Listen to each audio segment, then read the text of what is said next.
Good afternoon, ladies and gentlemen.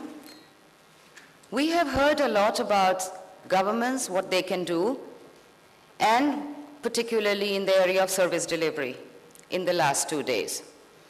I would like to take you to a higher global level and present a picture of what governments are doing.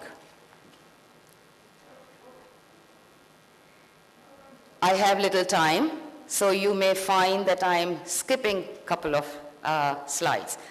What we will talk a little bit about are globally government issues from the United Nations perspective, and then I will present you some overview of the trends in e-government service delivery by all 193 United Nations member states. This is briefly about why we do e-government, and you have heard in the last couple of days a number of things. You have heard what are listed here. You have heard already about it, that e-government supports transparency, it supports improved access to public services, it provides faster response times, and allows greater participation and suggestions from people at the policy stage. E-governments can provide better information and services from government to citizen as policymaker and implementer, from government to citizen as provider of services. And of course, you have heard about e-government improving transparency, integrity, and productivity. So why is this important? This is important for us because we are in the business of development. But there is another important aspect which I'm going to touch about. How do we measure this?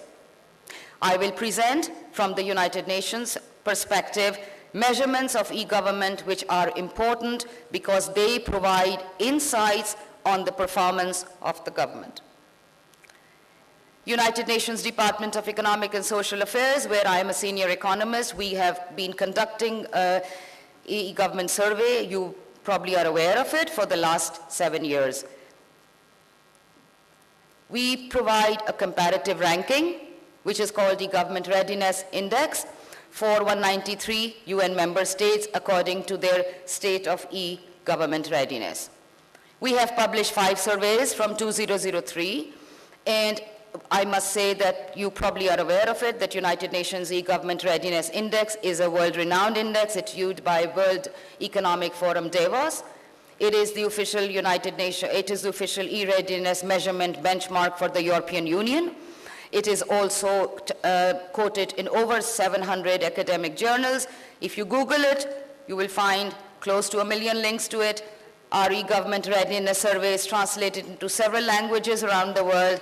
It is the bedrock of e-readiness assessment by which national governments, central governments are comparatively assessed across 193 UN member states. This is our website with our reports. You can take a look at the URL from here, otherwise I'm available. I would encourage you to go and take a look at your own country or any other country that you may be interested in. What is the objective of the UN survey? Why are we doing this? The UN survey basically, like I've mentioned, is a comparative assessment of 193 countries.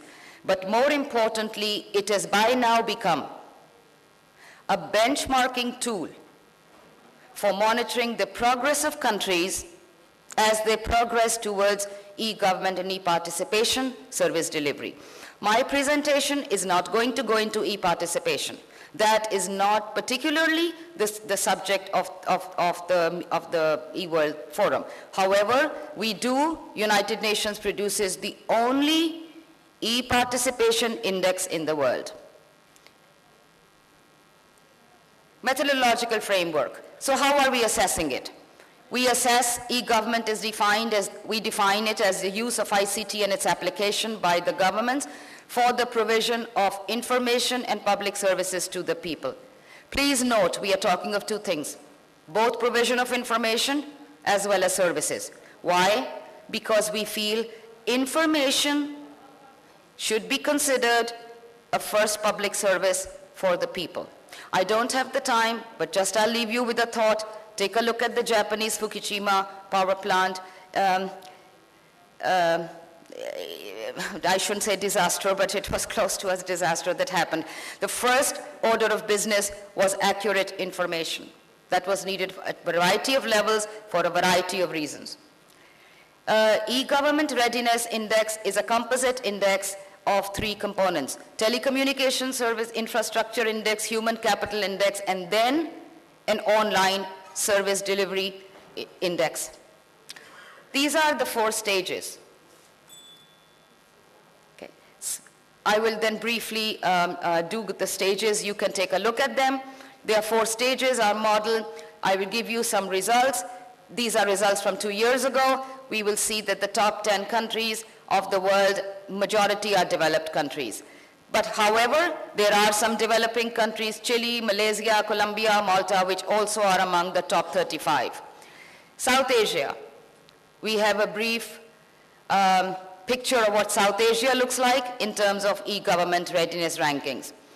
Other services that we track are how many government agencies, departments provide email and contact information. We provide how many number of countries have ministries connected to the main gateway, to the main portal. We see that only 61% of the world's governments are basically providing more than 10 government ministries or departments linked to it. Transactional e-government services. This is even less. It's far more difficult to have transactional services, which requires, as we know, financial systems to be in place and considerable amount of back office integration in order for front office service delivery in the area of transaction. Lessons learned. Briefly, I will go over the lessons learned. We have found that e-government development models differ from country to country. What is fine and good and useful for India may or may not be the same for government of Congo or government of Denmark. United Nations always talks about this is not a race. Though we present rankings, it is not a race.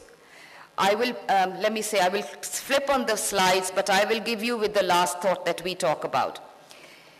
We do not, these e-government readiness rankings, although they are touted all over the world, we feel we always maintain are only and should be taken only as indicative of the e-government readiness status of the country. Secondly, they should be taken as a benchmark, as a first benchmark, but then the governments need to develop their e-government in line with their overall development, level of development, their where they want to be 5 years down the road, their investment levels, and their own vision, leadership, and culture.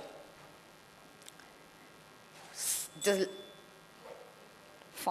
last final I will leave you with is that national governments need to readjust and align human capital and technological systems to adapt to innovations, establish policy frameworks for integrating ICT in national planning, establish ICT focal points in governments, form South-South partnerships. And we all know finally that the real benefit to government lies not in the use of technology, but in its application. I feel confident that the discussions at the eWorld Forum will provide an opportunity for all of us. It's certainly providing one for me.